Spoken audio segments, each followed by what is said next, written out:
ini saya akan menjelaskan tentang evolusi komputer dari generasi pertama sampai saat ini atau perkembangan arsitektur komputer.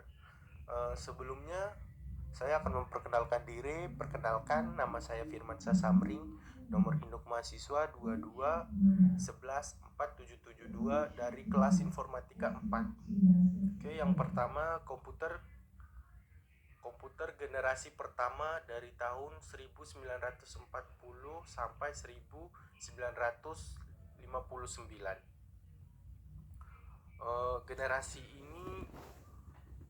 Generasi ini adalah perangkat komputer pertama yang dikembangkan pada tahun 1940 sampai 1956.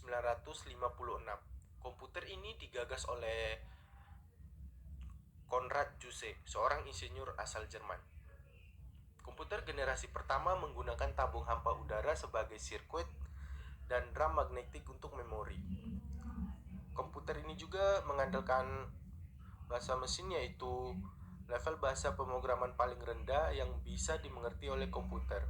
Bahasa pemrograman ini hanya bisa menyelesaikan satu perhitungan setiap waktu, serta butuh berhari-hari atau berminggu-minggu untuk menyetel perhitungan baru.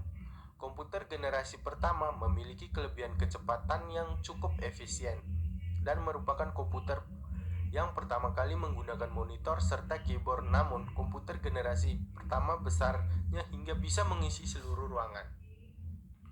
Selanjutnya, komputer generasi kedua. Komputer generasi kedua adalah era komputer transistor yang berlangsung dari tahun 1959 hingga 1965. Pada generasi ini, komputer-komputer menggunakan transistor yang lebih murah, lebih ringkas, dan mengonsumsi lebih sedikit daya dibandingkan dengan komputer generasi sebelumnya.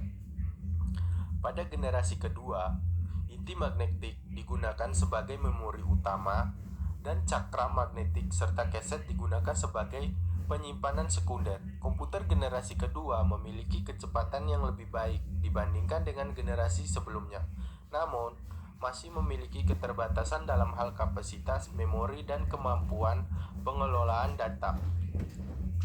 Selanjutnya, komputer generasi ketiga.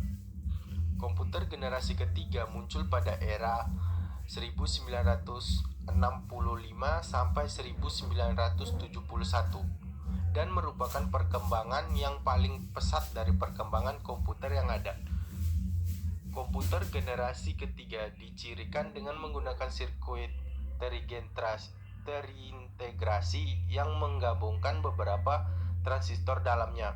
Hal ini menyebabkan komputer generasi ketiga memiliki ukuran yang jauh lebih kecil dari komputer generasi sebelumnya. Komputer generasi ketiga memiliki keunggulan yang signifikan dibandingkan dengan generasi sebelumnya, seperti menggunakan sirkuit terintegrasi, peningkatan kapasitas memori, kecepatan, dan efisien. Komputer generasi ketiga memiliki keunggulan yang signifikan dibandingkan dengan generasi sebelumnya, seperti menggunakan IC, peningkatan kapasitas memori, kecepatan, dan efisien. Selanjutnya, komputer generasi keempat. Komputer generasi keempat muncul pada kisaran waktu 1980-an dan merupakan perkembangan yang signifikan dari generasi sebelumnya. Berikut adalah ciri-ciri dan keunggulan dari komputer generasi keempat. Yang pertama, ukuran komputer generasi keempat lebih kecil, lebih cepat, dan lebih hemat energi daripada generasi sebelumnya. 2. Pada generasi ini, komputer dapat digunakan untuk tujuan bisnis dan pribadi. 3. Peningkatan dari sisi software.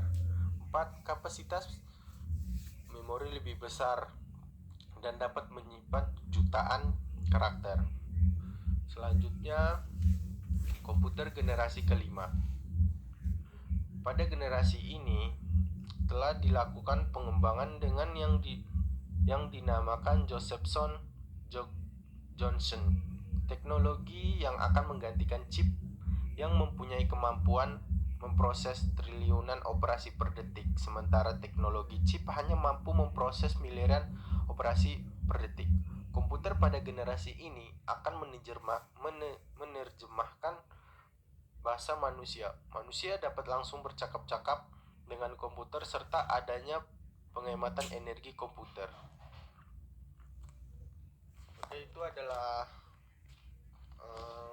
penjelasan saya tentang evolusi komputer dari generasi pertama sampai saat ini. Terima kasih.